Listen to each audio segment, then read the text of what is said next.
दिल्ली के चौतरफा घोटाले में फंसी केजरीवाल की सरकार को अब बच निकलने का कोई रास्ता नहीं दिख रहा, तो कभी अरविंद केजरीवाल जांच एजेंसियों की कार्रवाई को तरक्की विरोधी बताते हैं, तो कभी एलजी की चिट्ठी को लव लेटर। मतलब यह कि किसी घोटालेबाज को पकड़ने से देश की तरक्की रुक जाएगी और गंभीर पत्रों को लव लेटर कह देने से सारे घोटाले के आरोप रफा दफा हो जाएंगे। ताजा मामला एलजी वीके सक्सेना की नई चिट्ठी का है, जिसमें उन्होंने अरविंद केजरीवाल को अपनी हद में रहने की हिदायत के साथ लिखा है कि अरविंद केजरीवाल अपने मंत्रियों और नेताओं के भ्रामक, अनर्गल और तथ्यहीन बयानों का संज्ञान लें। उपराज्यपाल ने खेद व्यक्त करते हुए लिखा है कि वे अपने कर्तव्यों का पालन करते हुए दिल्ली की जनता से जुड़े तमाम मुद्दों को उठा रहे हैं, लेकिन दिल्ली सरकार के मंत्री और आम आदमी पार्टी के नेता अनर्गल बयानबाजी करके लोगों को गुमराह करने का काम कर रहे हैं।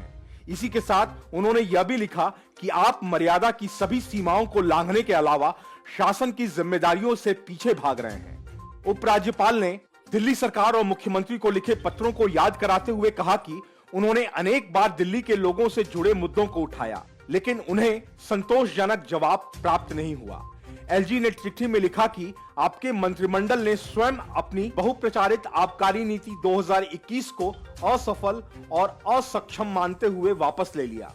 सर्वविदित है कि इस नीति के क्रियान्वयन में घोटाले के आरोप लगे और उनके उच्चस्थ लोगों की भूमिका कथित रूप से संदेहास्पद रही। इस मामले में अब तक 2 लोगों की गिरफ्तारी भी हो चुकी है। क्या इस मामले में जांच के आदेश देकर मैंने कुछ गलत किया? राज्यपाल यही नहीं रुके। उन्होंने पत्र में आगे लिखा कि मैंने आपको पत्र लिखकर आगाह किया कि आप मुख्यमंत्री के तौर पर फाइलों पर हस्ताक्षर नहीं करते, जो कि पूर्णतया अनुचित और असंवैधानिक है। अनेक महत्वपूर्ण निर्णय आपके निजी सचिवों के हस्ताक्षर से लिए जाते हैं। मुझे खुशी है कि अब मेरे पास भेजी गई फाइलें आपके हस्ताक्षर के बाद ही आती हैं। क्या मेरे द्वारा इस बात के लिए प्रति आपको आगाह करना गलत था? पत्र में उपराज्यपाल विनय सक्सेना ने दिल्ली सरकार के स्कूलों में खाली पड़े पदों का भी मुद्दा उठाया। उन्होंने लिखा कि दिल्ली सरकार के स्कूलों में वर्षों से खाली पड़े 20,000 पदों को भरने की बजाय हजारों की संख्या में कॉन्ट्रैक्ट टीचर्स भर्ती किए गए। इनमें से अनेकों के फर्जी होने के मामले सामने आए।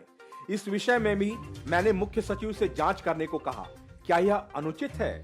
उपराज्यपाल ने चिट्ठी में आगे लिखा, अफसोस की बात यह है कि इन सभी मुद्दों पर संतोषजनक कार्रवाई न करने या उचित जवाब देने की बजाय आप और आपके सहयोगियों ने ऐसे हर हथकंडे अपनाए जिससे गलतियां और कमियां सामने वाले व्यक्ति पर बेहद आपत्तिजनक, अमर्यादित और झूठे आरोप लगाकर लोगों को मुद्दे से भटकाया जा सके।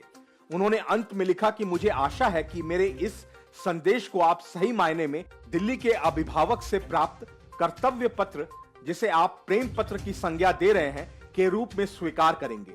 दिल्ली के मुख्यमंत्री अरविंद केजरीवाल ने भी उपराज्यपाल की चिट्ठी का जवाब दिया। उन्होंने ट्वीट कर एलजी पर एक बार फिर तंज कसा। केजरीवाल ने लिखा कि आज एक और लव लेटर आया है। मुख्यमंत्री केजरीवाल ने एक दिन पहले भी ऐसा ही कुछ ट्वीट किया था और कहा कि पिछले 6 महीनों में एलजी साहब ने मुझे जितने लव लेटर लिखे हैं, उतने पूरी जिंदगी में मेरी पत्नी ने मुझे नहीं लिखे। Bureau report, news of India.